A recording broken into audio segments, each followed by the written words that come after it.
Day traders use the Japanese candlesticks charting method almost exclusively.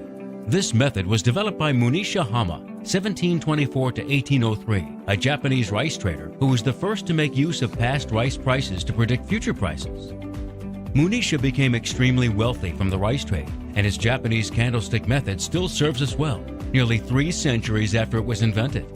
Here's an example of a typical daily Japanese candlestick chart, that is, a chart showing daily price intervals for a period of 16 trading days. Each candlestick, or candle for short, represents one entire day of trade. In this example, we have labeled 3 different types of candles. 1. A day of falling prices. 2. A day of rising prices. 3. A day of no change.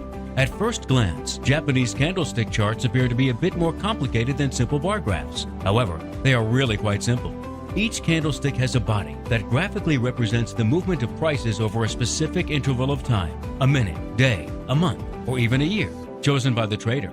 Look at these 2 candlesticks and note the following. The top and bottom parts of the body show the opening and closing prices.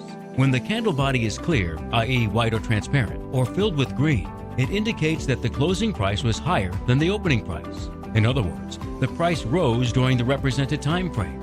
When the candle body is filled with black or red, it means the closing price was lower than the opening price. In other words, the price dropped. Most, but not all, of the candles have at least one tail, also known as a wick or shadow, extending from either end of the body. Look at this candlestick and note the following. A tail extending from the upper end of the body is called a topping tail, and it marks the highest price reached for the first time frame represented by the candlestick, for example, the day's high. A tail extending from the lower end of the body is called a bottoming tail, indicating the lowest price for the specific period. Please see part 2 of this video to learn more about reading Japanese candlestick charts.